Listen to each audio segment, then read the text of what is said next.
네, 안녕하세요. 오늘 배워볼 부분은 시대의 특성을 고려한 글쓰기입니다.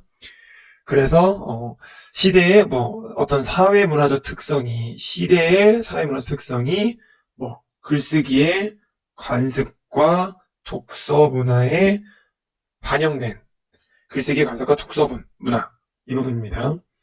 글쓰기 관습과 독서 문화는 무엇의 시대의 흐름에 따라서 변화해왔다. 서적의 생산과 유통이 제한적이었던 언제? 과거에는. 자, 그러면은 뭐가 나오겠어? 이제 과거 이야기가 나오겠죠? 주로 무엇? 첫 번째 뭐다? 첫 번째 정전을 반복하여 낭독하였으며 정전을 반복해서 정전이라고 하는 어떤 인정받는 책이죠. 이걸 낭독했대요. 그 다음에 조선시대 두 번째로 지금 과거야. 조선시대 전기수 와 같이 이야기를 읽어주고 함께 듣는 독서 문화가 있었다 얘기했죠.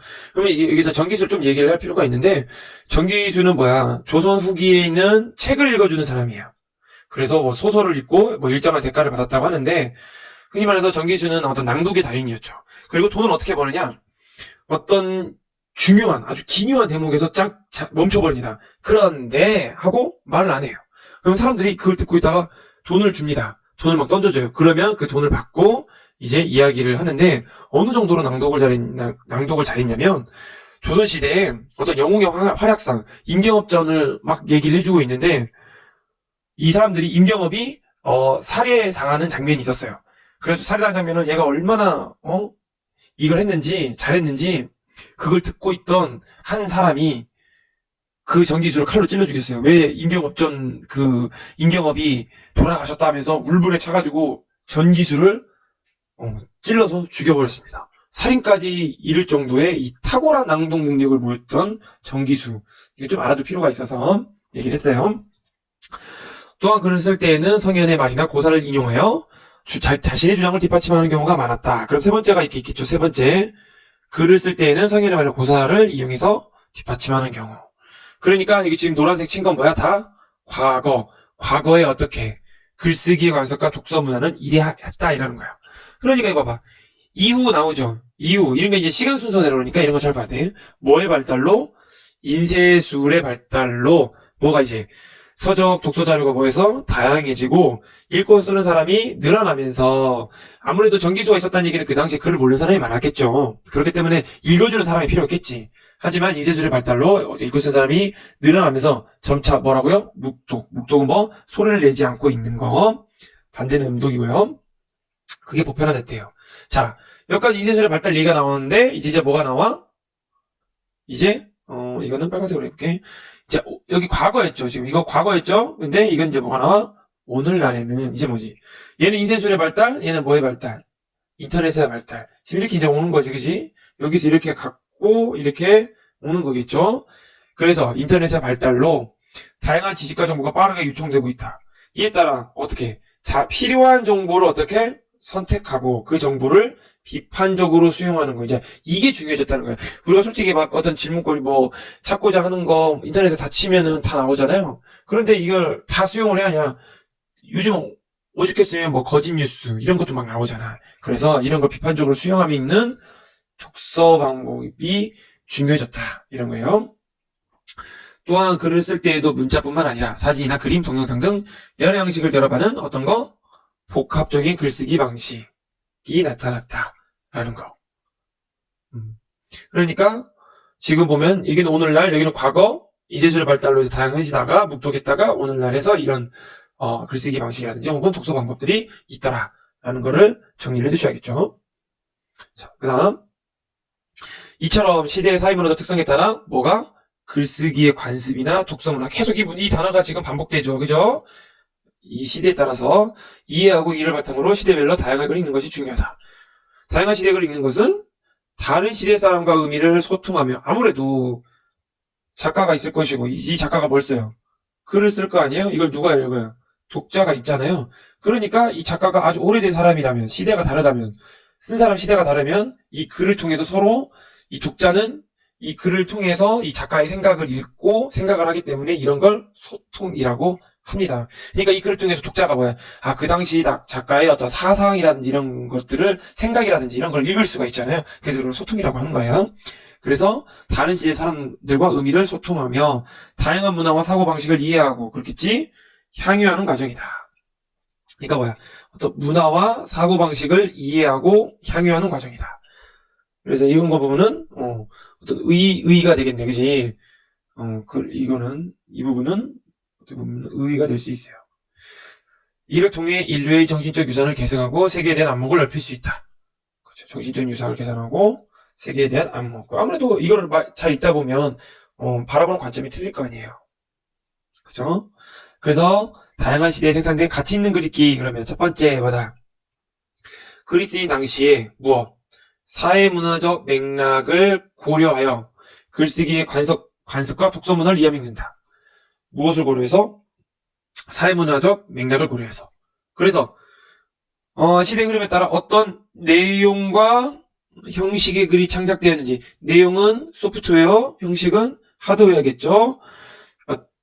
글이 창작되며 유행하였는지 어떤 방법으로 글을 읽고 썼는지 살펴본다. 그리고 그러한 특징을 글이 창작된 당시의 사회문화적인 특성과 관련지어 분석해본다. 이처럼 다양한 시대 글을 읽음으로써 그 시대의 글쓰기 관습과 독서문을 알고 이를 통해 그 당시 사람들의 문화와 사고방식을 이해할 수 있다. 이 정도 알아두시고, 아무튼 내용과 형식을 다 이해를 해줘야 한다라는 거야. 여기 보면 이제 대전의 벼락은 하늘의 경고위옵니다 해서 쭉 얘기가 나오죠. 네, 핵심은 뭐야? 벼락에 쳤어. 벼락에 쳤더니 얘가 뭐야? 하늘이 마침 이때 경계, 옳지 않은 일이나 잘못된 일을 하지 않도록 타일러 주의하게 한다. 근데 곧 이거는 뭐야? 아까 말한 대로 이 경계는 지금 벼락을 말하는 거죠. 지금 하늘이 마침 이때 경계를 내렸다. 그러니까 이거 뭐야? 궁궐에 친 벼락. 지금 이걸 말하고 있는 거지. 여기서 읽어보면. 그러니까 이거를 읽어보면 뭐다? 이 상소문이 있는데 뭐야? 여기서는 이제 필자가 뭐야? 자신을 시인으로 낮추고 삼가, 감히 이런 것 같이 어떤 표현을 썼다? 매우 공손한 표현을 사용한 것에 대해서 이게 뭐다? 이건 곧 유교적 신분 질서가 글에 반영되어 있다. 유교적 신분 질서가 글에 반영됐다. 왜? 이렇게 낮추는 걸 표현을 보고. 그리고 또 하나는 이 벼락이 친 것을 뭐라고 했다? 친 것을 하늘이 내린 경계의 의미로 해석을 하고 있는데, 자, 이건 뭐다? 기상이변과 인간의 삶을 관련지었다. 이런 것을 이 당대의 사회문화적 특성이더라. 이 당시에는 그랬다 이거야. 여기 보면. 그죠? 자, 두 번째. 다양한 시대에 가치 있는 글을 읽고 우리가 살아가는 시대에 비추어 글의 의미를 뭐한다? 재구성한다. 이 다양한 시대에 있는 가치 있는 글을 읽고, 그래서 중요한 건 뭐야? 우리가 살아가는 시대에서 글의 의미를 재구성해보는 거야. 고전은 오랜 시간 동안에 널리 익힌 책으로 시대가 흘러도 변하지 않는 진리와 깨달음. 좋은 고전들은 그렇죠. 따라서 고전을 비롯한 다양한 시대의 가치 있는 글을 찾아 읽으며 오늘날, 그래서 이걸 읽고 오늘날에 살아가는 우리에게 어떤 깨달음을 주는지를 생각하고, 언제 깨달음? 오늘날에 살아가는 우리에게 어떤 깨달음을 주는지 생각하고 그 의미를 재구성해보는다 라는 거야. 그러면 이제 나오는 게 뭐냐? 바로 예덕 선생전이 나옵니다. 자, 그럼 예덕 선생은 어떤 그 깨달음이나 이런 걸 줄까? 한번 봅시다. 보면, 자, 성귤자는 뭐라고 나왔어? 이건 일단 예덕 선생전 누가 썼죠? 박지원이 있었습니다. 이게 좀 중요하니까, 잘 보세요. 성귤자. 조선 후기의 학자인 이덕부의호, 이제 뭐 북학 발전의 기초를 마련하였다라는데, 예덕 선생이라, 그럼 과연 예덕 선생이 누구야? 라는 생각을 가질 수밖에 없어요. 부르는 멋이한 사람이다. 그러니까 등장인물이 일단 성귤자 나왔어. 그 다음에 예덕 선생 나왔어. 그는 종본탑 동쪽에 살면서 날마다 마을 안에, 이거 뭐야? 마을 안에 똥을 치는 일을 생업으로 삼고 있는 사람이 봐도 뭐야? 지금 예덕인 거야. 예덕 선생이라는 거야. 그 사람 지냈는데 마을 사람 모르고 그를 뭐라고 했다? 엄행수. 그 지금 이어지죠, 이렇게. 예덕 선생인데 똥 치우는 사람? 그 사람은 엄행수. 그래서 행수라는 애 써놨죠? 의미, 한 부류의 우두머리라는 뜻이에요. 막일꾼 가운데 나이가 많은 사람에 대한 칭호요, 엄은 그의 성이다. 그래서 예덕 선생에 대해서 뭐 하고 있지? 소개를 하고 있습니다. 자, 그 다음에 누가 나와요? 성결자 나왔고 예덕선 나왔죠. 이제 자목이라는 사람이 나오네요. 이 자목이라는 사람은 좀 중요하니까 성결자랑 좀 더 비교할 거거든요. 잘 알아두셔야 돼요. 이제 눈여겨봐야 한다는 거예요. 자목이 성결자에게 그냥 안 물었어. 뭐 하면서? 따져 물었어. 뭔가 불만이 있다는 얘기죠. 예전에 제가 선생님께 벗의 도를 들었는데 벗이란 함께 살지 않는 아니에요. 누가? 벗이 핏줄을 같이 하는 형제와 같다라고 말씀하셨습니다. 이게 뭔 말이야? 해도 뒤에 보면 또 나와요. 벗이란 이같이 뭐다? 아하, 소중한 것이다. 그러니까 지금 안에 이거 뭐 형제 소중한 거잖아요. 소중한 것이구나. 세상에 이름난 사대부들이 선생님을 따라 그 아랫자리에 놓이기를 원하는 자가 많았지만, 그러니까 지금 이 성결자가 유명하니까 이름난 사대부들이 뭐야? 좀 밑에 자리야 좀 놀아볼까 해서 근데 선생님 어땠어? 아무도 받아들이지 않았다. 그러니까 얘는 뭐야? 어떤 이 사대부들, 이 양반에 대해서 굉장히 어떤 비판적인 시각을 가지고 있었다. 비판적인 양반에 대한 비판적인 시각을 가지고 있었다. 그런데 저 엄행수 여기 나왔죠? 이 엄행수라는 자는 마을에서 가장 비천한 마길꾼이야. 지금 자목이는 어떻게 생각했어요? 얘는 가장 비천한 마길꾼이에요. 지금 라고 생각을 하고 있죠. 마길꾼으로서 이 열악한 곳에 살면서 남들이 치욕으로 여기는 일을 얘는 또 봐. 비천한 일, 치욕으로 여기는 일 지금 갔죠. 사람인데 선생님께서는 아주 그의 덕을 칭송하며 선생이라 부르는 동시에 장차 그와 교분을 맺고 버타기를 청할 것 같이 하시니 제자로서 나는 뭐해? 부끄럽다. 그러하니 저는 문학 나는 떠나겠습니다. 이랬어요. 하니 성결자가 웃으면서 그러니까 예더 선생을 칭송하는 어떤 성결자에 대한 어떤 자목이 비판을 하고 있죠. 그런데 아까 중요한 거 이 자목은 지금 어떻게 하고 있어? 이 자목은 엄행수를 어떻게 생각하고 있죠? 굉장히 업신여기고 있죠. 그죠? 그리고 비천한 사람이라고 엄행수를 하면서 비천한 사람이다. 엄행수는 비천한 사람이다. 얘기하면서 지금 이 성결자를 비판을 하고 있죠. 그러면 자목은 과연 무엇을 상징할까요? 바로 허위의식을 가진 어떤 이 당대의 어떤 지배층이 아니었나 상징하고 있지 않나 라고 볼 수가 있어요. 그러면 성결자는 뭐겠어요? 성결자는 예덕 선생을 어떻게 하죠? 예덕 선생을 굉장히 칭송하고 있죠. 칭송. 그죠? 그 다음에 칭송하고 있다는 얘기는 얘는 지금 어떤 이 박지원이라는 이 작가의 가치관을 대변해주는 인물이다. 곧 성결자의 생각이 박지원의 생각일 것이다. 라는 거예요.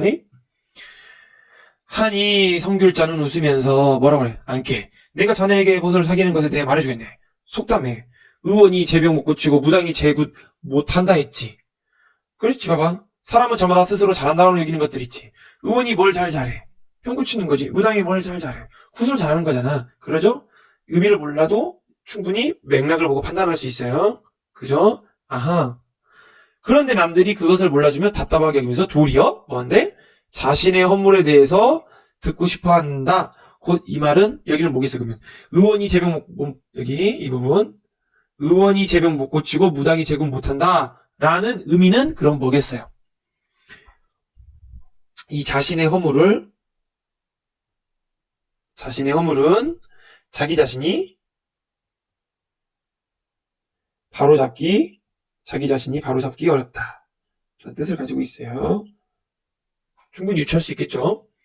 이 앞에 이 뒷부분 내용을 보고 이때 만약 그 사람을 칭찬하는 말만 노른다면 얘가 칭찬을 하면 뭐한대? 아첨에 가까워지는 것이고 아하 이렇게 연결되죠? 또한 오로지 단점만 늘어놓는다면 잘못을 파헤치고 흉보는 것 같아? 뭐 할 수 있다? 무정하게 보일 수 있다. 이렇게 연결되죠?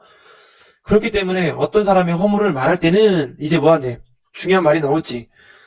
허물을 말할 때는 그 핵심에서 벗어나 슬쩍 돌려 말하는 것이 좋다네.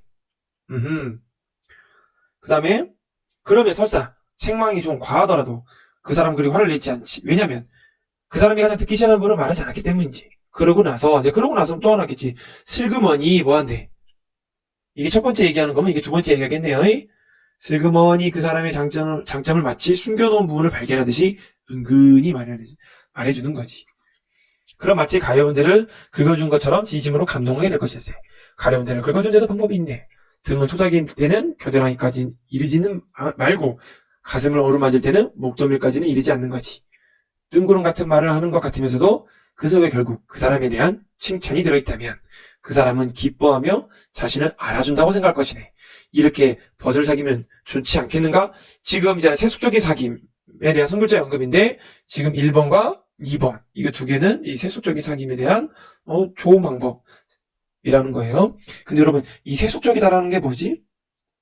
나쁜 뜻으로만 생각하는 사람이 있는데 세속적이라는 거는 세상의 일반적인 이 풍습에 속하는 이라는 뜻을 갖고 있습니다. 그러니까 흔히 일반적인 풍습의 사귐에 대해서는 어떻게 하느냐? 칭찬하면 아첨같이 보여. 단점하면 무정하게 보여. 그럼 어떻게? 허물을 말할 때는 핵심에서 벗어나 슬쩍 돌려만 하는 거 좋고. 두 번째, 슬그머니 장점을 숨겨놓은 부분을 발견해서 은근히 말해주는 거다.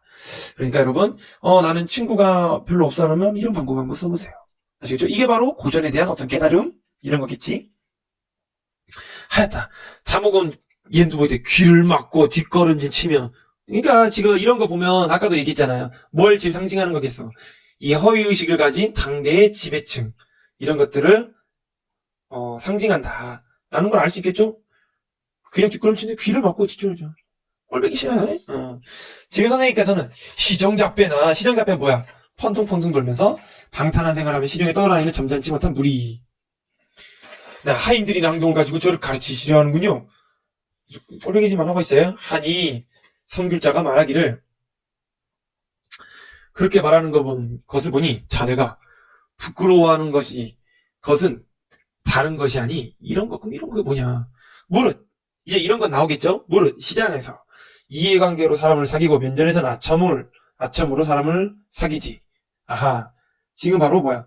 얘는 뭐야? 이 이해관계로 사람을 사귀고 면전에서 아첨으로 사람을 사귀는 이게 좋은 방법, 나쁜 방법. 이게 어떤 그릇된, 잘못된 어떤 사귐이겠죠. 따라서 아무리 친한 사이라도 3번 도움을 요청하면 누구나 멀어지게 되고 아무리 묵은 원한이 있다 하더라도 3번 도와주면 누구나 친하게 되기 마련이지. 좋은 구절 같아요. 그죠? 계속 요청만 하면 그 사람 피하게 되잖아. 그렇지만 얘가 들어줄 거 같은데 3번 도와주면 이제 그 사람이랑 친해지게 되고 그러니까 우리가 한번 그 친구를 계속 도와주는 것도 필요하고 또 우리도 요청할 때는 좀 조심스럽게 요청할 부분이 있겠다 이런 생각도 들죠. 그러므로 이해관계로 사귀게 되면 지속되기 어렵고 이해관계가 되면 뭐가 된대? 이해가 되면 지속되기 어렵고 아첨으로 사귀어도 오래갈 수가 없다네. 그럼 이제 나쁜 것만 얘기했으면 이제 뭐가 나와야 돼? 이게 나오죠. 이제 이런 것들이 중요한 거지. 훌륭한 사귐은 어떻게 하냐? 꼭 얼굴을 마주할 필요가 없으며 얼굴을 마주할 필요가 없대요. 훌륭한 것은 꼭 가까이 두고 지낼 필요가 없다. 그럼 이 말이 뭔 말이지? 다만 마음으로 얼굴을 마주하는 게 아니라 마음으로 사귀어야 훌륭한 사귐은 바로 이 마음으로 사귀어야 덕과 의가 통하는 벗을 만나게 되는 것이니 이것이 바로 도의로 사귀는 것일세. 이 도덕적 의리. 그치. 얼굴이 아니다. 위로 천고의 옛사람과 벗해도 먼 것이 아니오. 그러면 옛사람과도 뭐하다 벗을 할 수가 있다 이거지. 말리나 떨어져 있는 사람과도 사귀어도 먼 것이 아니라네. 멀리 떨어져 있어도 훌륭한 사귐을 할 수 있다라는 거야. 마음으로 사귀고 이렇게 해야. 그죠? 그게 도의라는 거야. 저 어맹선한 사람은 일찍이 나에게 알아달라고 요구하지 않았는데 나는 항상 그를 예찬하고 싶어 했지. 그는 밥을 먹을 때는 끼니마다 착실히 먹고 길을 걸을 때는 조심스레 걷고 졸음이 오면 쿨쿨 자고 웃을 때는 껄껄 웃고 그냥 가만히 있을 때는 마치 바보처럼 보인다네. 그러니까 얘는 뭐야? 얘는 지금 자기가 이 지금 꾸밈 없이 이렇게 살고 있다라는 거지. 꾸밈 없이 어떤 묵묵하고 성실하고 어떤 본인의 삶에 대해서 어떻게 생각해? 자신의 삶에 대해서 만족하며 산다 이거야. 그죠? 흙벽을 쌓아 풀로 덮은 움막에 조그마한 구멍을 내어 들어갈 때는 새우등하고 들어가고 잘 때는 개처럼 웅크리고 잠을 자지만 지금 얘는 별로 그렇게 좋은 집은 아니죠. 그죠? 아침에 개운하게 일어나 삼태기를 치고 마을로 들어가 뒷간을 청소하지. 아하, 성실하다는 얘기야. 그만큼. 그 다음 또 뭐야? 자기 삶에 만족할 줄 안다는 거야. 9월에 서리가 내리고 10월에 엷은 얼음이 열 때쯤에 뒷간에 말라붙은 사람똥, 마구간에 말똥, 외양간에 소똥, 회 아래 떨어진 닭똥이며 개똥과 거위똥, 그리고 돼지똥, 비둘기똥, 토끼똥, 참새똥 따위를 주옥인양 긁어가도 염치에 손상이 가지 않고 그 이익을 다 가져도 정의에 어긋나지 않으며 욕심을 부려 많은 것을 차지하려 해도 남들이 양보심 없다고 비난하지 않는다네. 그렇지. 누가 똥 좋아하냐. 그는 손바닥으로 침을 발라 삽을 잡고 침을 발라 퇴퇴 해놓고 새가 모이를 쪼아먹듯 꾸부정이 머리를 구부려 일에만 열중을 하고 성실하다. 아무리 화려한 미간이라도 마음에 끌리는 법이 없고 욕심이 없다 이거지. 욕심도 없고. 그지? 아무리 좋은 풍악이라도 관심을 두는 법이 없지. 북이나 사람이라면 누구나 원하는 것이지만 욕심 없다 이거잖아. 바란다고 해서 얻을 수 있는 것이 아니기에 부러워하지 않는다. 그럼 뭐야? 이 남의 것도 탐하지 않는다. 남의 것을 부러워하지도 않고 부러워한다 하지 않고 뭐 탐하려고 하는 것도 아니다라는 거야. 따라서 그를 예찬한다고 해서 그는 영광스럽게 여기지 않을 것이며 헐뜯는다 해서 욕되게 여기지. 그렇지. 왜? 아까도 얘는 이렇게 누구 자기 막 칭찬해줘서 막 그걸 난 영광스럽게 생각 그러지 않을 거라는 거 우리는 알고 있겠죠. 그러니까 왕십리의 무와 살고지의 순무, 석교의 가지, 오이, 순박, 호박이며 연희궁의 고추, 마늘, 부추, 파, 염교며 청파의 미나리와 이태인의 토란 등 쭉 나열하고 있죠. 토란들을 상상전에 심는데 모두 뭘 해야 돼요? 엄씨의 똥을 가져다 써야 땅이 기름지게 되어 많은 수확을 올릴 수 있으며 그러니까 얘는 지금 뭐야? 그 수입이 1년에 6,000푼이나 된다네. 그러니까 얘는 하고 있는 일은 가치 있는 일이에요? 가치 없는 일이에요? 지금 얘는 가치 있는 일을 하고 있다는 거야. 하지만 그는 아침에 밥 한 사람을 흡족해하고 어떻게? 본인의 욕심이 없고 만족해하는 거죠. 그죠? 저녁이 되어서야 다시 한 사발을 먹을 뿐이지 남들이 고기를 먹으라고 권하더니 목구멍에 넘어가면 푸성기나 이건 이제 어떤 그 채소나 이런 거예요. 푸성기나 고기나 배를 채우기는 마찬가지인데 맛을 따져 무엇하겠냐고 대꾸하고 그렇지. 이런 거 마찬가지인데 아유 맛 따져 무엇합니까? 굉장히 욕심이 없고 그렇죠. 또 반반한 옷이나 좀 입으라고 권하더니 넓은 소매를 입으면 몸이 수척고 새 옷을 입으면 더러운 옷을 짊어질 수 있다 하더군. 아하, 이건 좀 다르지. 이거는 또 이제 뭐야. 이 앞에 보면은 되게 얘는 어때? 검소한 것도 있고, 또 뭐야. 소박한 것도 있고, 또 뭐야. 여기 보면 이 격식보다는 이 실용성을 좀 따진다. 실용성을 좀 따지는. 왜? 이 몸이 익숙치 않고 새 옷을 입으면 더러운 옷에 짊어질 수 없다. 좀 실용성을 따지는 거죠. 해마다 정월초 하루아침이나 되어야 비로소 의관은 그렇다고 얘가 예를 모르는 거냐 아니냐. 그렇다고 얘가 예를 갖출 줄도 안다 이 말이야. 갖출 줄도 안다. 세배를 하는데 세배를 마치고 돌아오면 곧바로 헌 옷을 갈아입고 다시 삼태기를 메고 마을 안으로 들어간다네.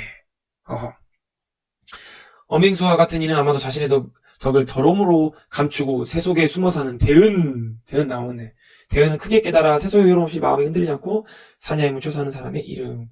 대은이라 할 수 있겠지. 이제 어떤 고사도 인용을 하네요. 중형에 이르기를 부귀를 타고나면 부귀하게 지내고 빈천을 타고나면 빈천한 대로 지낸다. 그러니까 자기 분수대로 살아야 한다. 자기 분수대로 분수에 이 만족하며 살아야 한다. 라는 거야. 타고난다는 것은 이미 정해져 있다. 그 말이잖아. 그지? 또한 또 뭐 나왔어? 시경. 시경에서는 이른 새벽부터 밤까지 공소에 있으니 진실로 명이 똑같지 않기 때문이다. 라고 했으니 이 말이 어려워도 뒤에 나오잖아. 명이란 그 사람의 분수를 말하는 건데 명이 똑같지 않기 때문이다. 이 명이라는 그 사람의 분수를 말하는 다 다르다 이거야. 앞에랑 똑같지. 하늘이 만백성을 낼 때 정해진 분수가 있으니 타고난다라는 거지. 명을 타고난 이상 무슨 원망을 까다 자기 내 명이 요망을 조그만하면 조그만 대로 살고 거기에 만족해하면서 살면 내 명이 막 길다 하면 그만큼 내가 만족하면서 산다 하면 되는 거야. 그런데 새우젓을 먹게 되면 달걀이 먹고 싶고 갈포옷을 입게 되면 모시옷이 입고 싶어지게 마련이니 그러니까 이 말은 뭔 말이야. 욕심이 생긴다 이 말이지. 그지?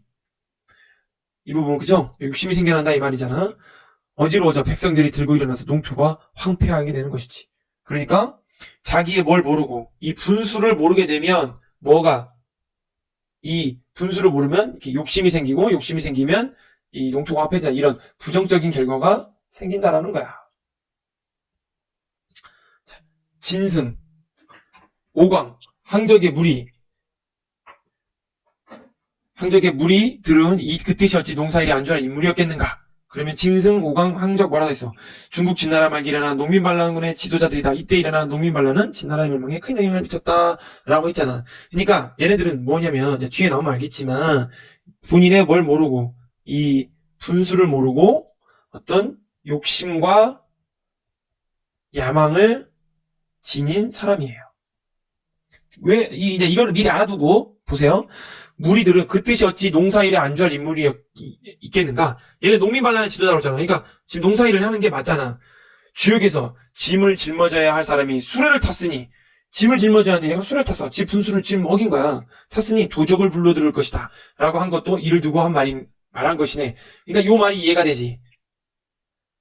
그러니까 얘가 짐을 해야 돼. 이게 본인의 명인데 본인의 분수였는데 얘가 욕심 때문에 수레를 타니까 뭐 하겠다. 이 욕심과 이 야망을 가지고 있으니까 결과가 안 좋게 됐다는 거야. 어떻게? 그래서 이제 진나라가 멸망이 일어나잖아요. 그러므로 의리에 맞지 않으면 그러니까 나오네. 그러므로 의리에 맞지 않으면 만종의 녹, 그러니까 각종 만가지의 어떤 녹은 뭐야? 옛날 벼슬아치들에게 어떤 보수를 주는 거예요. 뭐 돈 이런 거를 준다 하여도 그것은 불결한 것이고 아무런 노력 없이 재물을 모으면 막대한 부를 축적하더라도 그 이름에 썩음 냄새가 나게 될 것이세. 그런 까닭에 사람이 죽었을 때 입속에다가 구슬을 넣어주어 그 사람이 깨끗하게 살았음을 나타내주는 걸세. 어맹수는 지저분한 똥을 날라다주고 먹고 살고 있으니 지극히 불결하다 할 수 있겠지만 그가 먹고 사는 방법은 지극히 향기로우며 그가 처한 곳은 지극히 지저분하지만 의리를 지키는 점에 있어서는 지극히 좋다 할 것이니 그 뜻을 미뤄보면 비록 만종의 녹을 준다 해도 그가 어떻게 처신하는지는 알만한다네. 그거 어떻게 처신하겠어? 안 맞겠지. 본인의 분수에 맞게끔만 딱딱딱 하겠지. 이상을 통해 나는 깨끗한 가운데서도 깨끗하지 않은 것이 있고 명언인 것 같아요. 깨끗한 가운데서도 깨끗하지 않은 것이 있고 이런 거 보면 막 곱게 막 비싼 정장 입고 깨끗한 정장 입고 더러운 돈 주는 사람들 그런 사람들 있는 거 보면 우리 환경 미화원 같이 이렇게 막 지저분하지만 우리 도시를 깨끗하게 해주는 그런 것도 있잖아요. 환경미화원 같죠? 더러운 가운데서도 더럽지 않은 것이 있음을 알게 되었네. 나는 먹고 사는 일 때문에 아주 견디기 힘든 경우가 당하면 언제나 나보다 못한 사람들을 떠올리게 되는데 엄행수를 생각하면 견디지 못할 일이 없었지. 진실로 마음속에 좀도둑질할 뜻이 없는 사람이라면 언제나 엄행수를 생각하지 않을 수 없겠지. 이를 더 확대해 나간다면 얘는 뭐래요? 얘는 뭐라고 생각해? 얘는 성인의 경지에 이를 것이세. 선비로서 공공하게 산다고 하여 얼굴에까지 그 티를 나타내는 것도 부끄러운 일이요. 출세했다 하여 몸짓에까지 그것을 나타내는 것도 부끄러운 일이니 엄행수와 비교해 부끄럽지 않은 자는 거의 드물걸세. 그래서 나는 엄행수를 스승으로 모신다고까지 얘기하고 있어요. 어찌 감히 버타겠다고 말할 수 있겠는가. 이런 이유에서 나는 엄행수 이름을 감히 부르지 못하고 나라단 예덕 선생이라 부르는 것일세.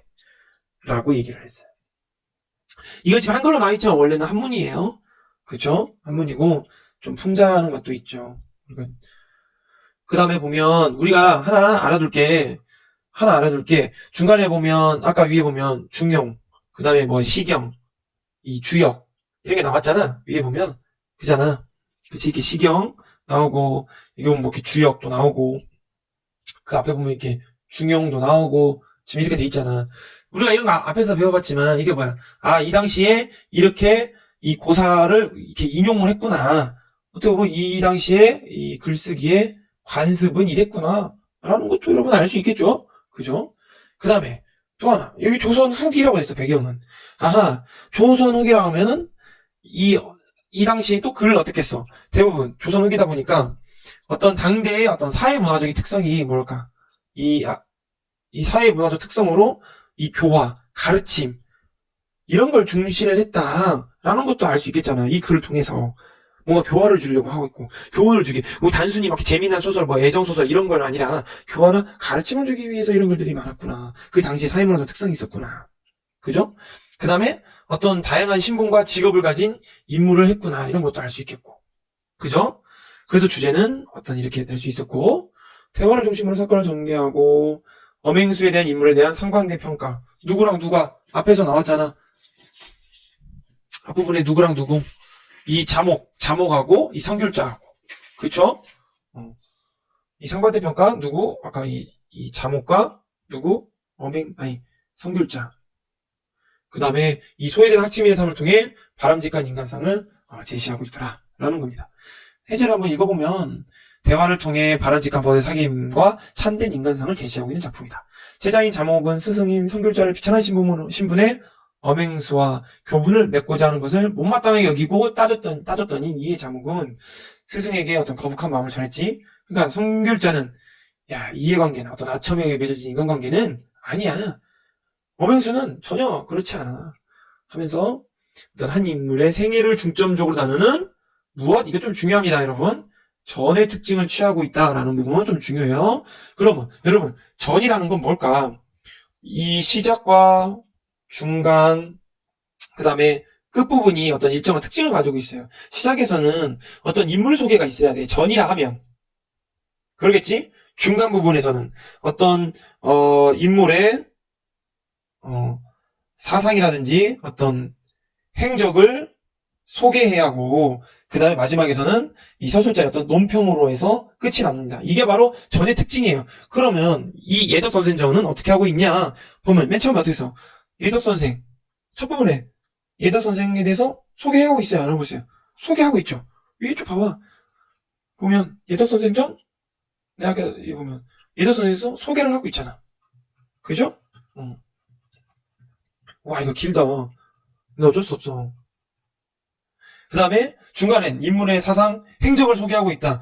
이와 마찬가지로 어떤 엄행수의 어떤 삶, 어떤 삶과 태도, 그 다음에 인물의 특성을 소개를 하고 있고, 마지막에 논평, 얘 뭐라고 했어? 여기 보니까 심지어 얘가 논평 뭐라고 했어? 성인의 경지 혹은 엄행수를 스승으로 모셨다. 이 두 가지를 봐도 이 서술자의 논평을 하고 있지. 그러니까 얘는 전의 특징을 가지고 있더라 라고 얘기할 수 있죠. 그리고 마지막 작가의식을 대변하고 있다라는 겁니다. 자, 그러면 정리지로 넘어가 봅시다. 정리지 첫 번째, 벗이란 소중한 것인데 선귤자가 마을에서 가장 비천한 사람과 교분을 맺고자 하는 것이 부끄럽더라. 그러니까 선귤자가 뭐예요? 칭찬을 하거나 잘못을 지적할 때 일정 선을 지켜 지나치게 하면 안 되고 장점에 은근히 말해줄 수 있어야 한다. 그러니까 다시 얘가 기분 나빠했죠. 토의로 벗어 이거에 대해서 가르치고. 그러니까 이제 자목은 내적 특성보다 어떤 외적 조건을 중시해 인물을 평가하고 있고, 양말이라는 우월의식을 갖고 체면과 명분, 어떤 지배층의 모습이다. 전형적인 어떤 상징적인 좀 부분이 있겠죠. 그 다음에 얘는 선글자는 신분과 직업의 기초에 상관없이 내적 특성에 주목해야 한다. 얘는 외적 조건을 중시하는 사람이고. 그럼 바람직한 친구 사귀면 도리는 뭐냐? 얘는 아까 이해관계나 어떤 거 아첨으로 사귀면 친구관계가 지속되기 어렵다. 이거 꼭 여러분 다 적어놓으세요. 수업 시간에 질문할 거야. 그 다음에 마지막에 시간이나 공간은 상관이 없고 뭐가 도의로 사귀는 것이 중요하더라. 그래서 이제 평가하면 꾸밈이었고, 여기 보면 온갖 종류의 똥을 모아 돈을 보면 얘는 정의에 어긋나지 않은 어떤 이익을 추구했었고, 퇴퇴해가지고 이제 일에 일중하면 얘는 그만큼 자신을 성실하게 하고, 또 검소하고 굉장히 소박하고 화려한 삶을 추구하지 않고 격식보다는 어떤 실용성. 그래서 결국엔 작가가 무엇을 바라봐야 하는 거냐? 엄행수의 삶의 자세를 칭송함으로써 허례허식에 얽매이고 허위의식을 가지고 있는 당대 양반을 뭐하고 있어? 비판, 풍자. 그래서 아까 풍자 소설이라고 돼 있던 겁니다. 그죠? 그러면서 바람직한 인간상을 제시하고 있더라. 입니다. 여러분 고생 많았어요.